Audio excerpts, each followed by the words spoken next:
This week's Parsha Vayikra begins the Torah's discussion of the Karbanot. It could be translated as sacrifices or offerings, replaced nowadays by our prayers.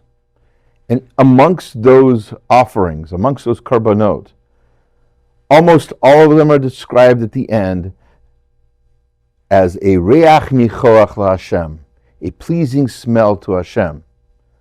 Now we know that Hashem doesn't have a body, doesn't have a nose, and nothing pleases or displeases him. He's not a person. So what is this reach nichoach? Rashi classically tells us that reach nichoach means that Hashem is pleased by our behavior. You see, in the language of love, there's this concept of an act of service. You do things for somebody whom you love. So Hashem tells us to do this, and whether we understand it or not, whether we want to do it or not, we want to be close to Hashem, so we do it. And that is what Hashem is looking for. That's called reach nichoach. But just a little bit deeper, the Meshech Chochmah points out that perhaps we can see from the lack of such a term in one of the descriptions what the term really means. And he points us in the direction of the beginning of the 3rd chapter of Vayikra, where the discussion is about giving a sheep as a sacrifice.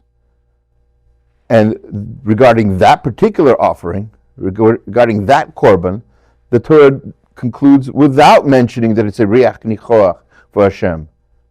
And why is that? So the Meshech Chochmah points out that there's perhaps a little bit of reluctance that we might have of bringing this kind of offering to Hashem. Why?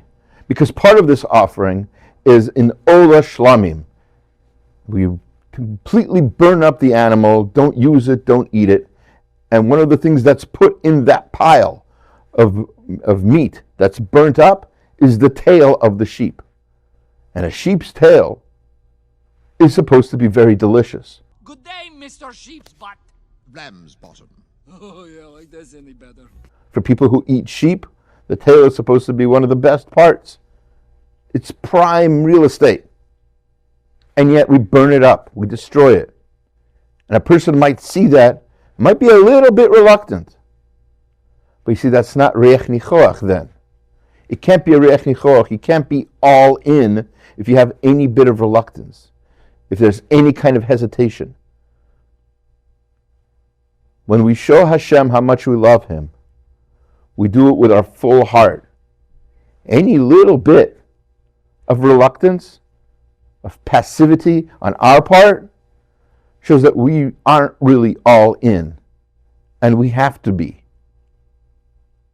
That's how we show Hashem how much we love Him, how much we appreciate all of the things He gives to us and does for us constantly. The whole world, our insides and outsides, the entire universe, everything, all comes from Hashem's love and giving for us, and we show Him appreciation by giving something back. We want to get close to Him. We want to be pulled in closer to Hashem and into His embrace, as it were. And the way we do that is by completely giving up something of ourselves, giving Him something that He does not need at all, but something He asked for. And that brings in that reich nichoach, that quote-unquote pleasing smell, which just means Hashem asked us to do it, and we did it with our full heart. Have a Shabbat Shalom.